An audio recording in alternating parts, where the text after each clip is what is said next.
I received an invitation to check out the Franz Brey Barn near Lafayette, Minnesota. Come along and explore this old beauty with me. This is an aerial photo of the Brey farmstead from 1938. And here is an aerial photo of the farmstead from 1991. The most notable change was that a drainage ditch had been dug east of the farmstead, much like the one in this photo. In addition, the farm access road was restructured to more of an east to west orientation. Let's take a closer look at the farmstead itself. This is the farmstead from 1991, and the picture is pretty grainy. Now this is a closer look from 2011, which has much better clarity. Moving ahead to 2021, there don't appear to be too many changes. So who was the Brey family, who lived at this location for so many years? Franz Brey was born in 1850 in Bohemia, Austria, which is now part of the Czech Republic. Franz traveled to America in 1866 at the age of 16. Once in the United States, he went directly to New Ulm, Minnesota. He would become an American citizen in May of 1869 in Nicollet County, Minnesota. The 1870 census showed Franz as a farm laborer in Lafayette Township, Nicollet County. Lafayette Township was north of the Minnesota River, right across from New Ulm. At the age of 26, Franz married Anna Maria Altman in New Ulm. Franz and Anna had 10 children. Of these, 7 were girls and 3 were boys. This is a picture of the Brey family showing all of the children. In 1878, lightning struck the Brey house, killing a dog that had been playing with a child. The 1880 census listed Franz as a farmer in Lafayette Township, so he had become a landowner by the age of 30. As mentioned, the Brey farm was located in Lafayette Township on portions of sections 8 and 9. This 1885 plat map shows the Brey farm, which had 80 acres in section 8 and 80 acres in section 9. This plat map from 1899 showed that Franz Brey maintained the same acreage over the years. By 1900, Franz would have been 50 years old and was still listed as a farmer. Here's a photo of Franz and Anna Brey from around that same time. Anna passed away on January 29, 1901.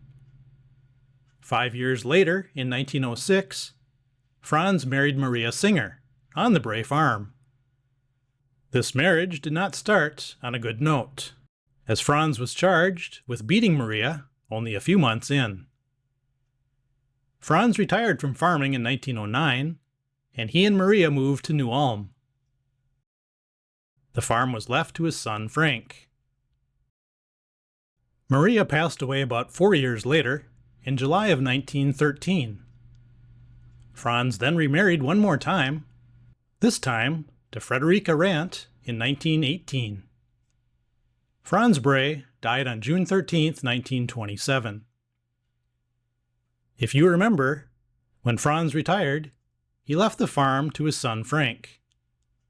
Frank was the middle of the 3 boys and was born September 11, 1887. He would have been 22 years old when he inherited the farm. Frank married Helen Klossner on April 27, 1909. Their wedding took place at St. George Catholic Church in St. George, Minnesota. Frank and Helen had 2 children, Valeria and Norbert. Frank died at the age of 41 in August of 1929. At that time, Norbert was only 17 years old, as he was born in 1911. Frank had inherited the farm at the age of 22. Now, Norbert had to take a big role at the farm at the age of 17. The 1930 census showed that Helen, Valeria, and Norbert all worked to keep the farm afloat. Norbert married Irene Warta on May 22, 1939, and the 1940 United States Census showed Norbert as the head of the farm. Norbert and Irene had 3 children, 1 boy and 2 girls. Norbert died at the age of 62 in November of 1973. Judith Ann was then the family member who stayed on the farm. Judith married Ray Rathman in 1963. The farmstead passed out of the family's hands around 1985. Speaking of the farmstead, let's go back to the aerial photo from 2021. The barn was built around 1890. It was made of wood and was about 33 by 56 feet. There was a corn crib on the south side of the farmstead. The house was also built about 1890, and it was constructed of new alm brick. There was a garage attached to the north side of the house, and an outhouse was located nearby. In addition, there were also 3 sheds on the property. Let's take a tour of the farmstead, starting at the light blue arrow.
Look at the interesting labels on these beams.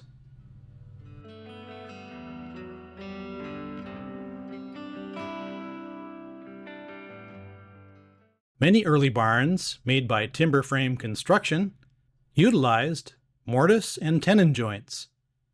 A mortise was a cavity made on one beam that fit the tenon of another piece of wood. After these were put together, circular wooden pegs were driven through holes in the wood to complete the joint. Some of these pieces of wood had labels carved into them, so carpenters knew how to assemble them when they got to the farm. So that explains the numbers carved into these wooden beams.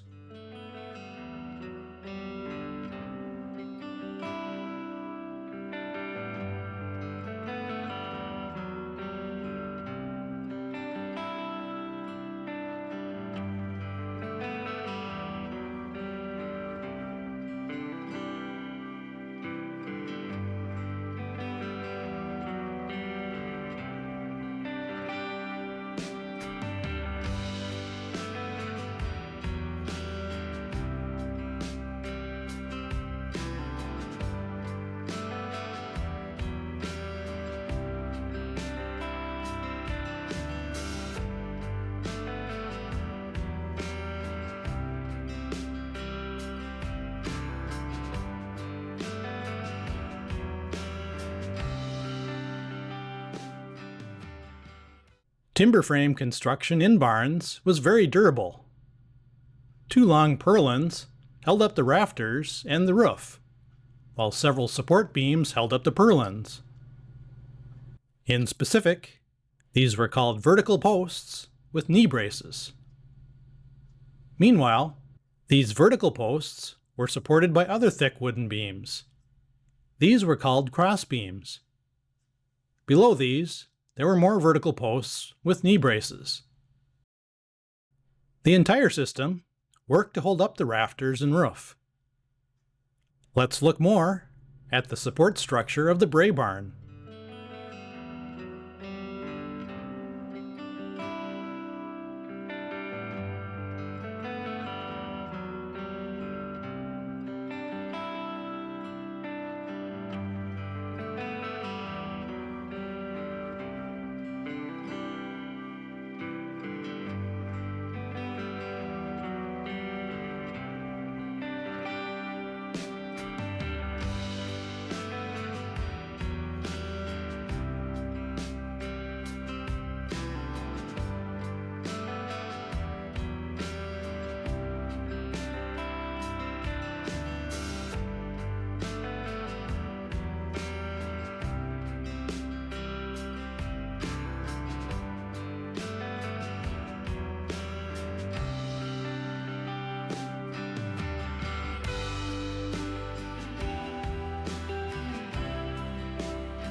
I really enjoyed my trip to the Brey farmstead and seeing the construction methods used in the late 1800s.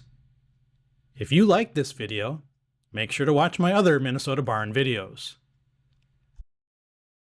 That concludes the video. Make sure to check out my other YouTube videos and my primary website at mnbricks.com.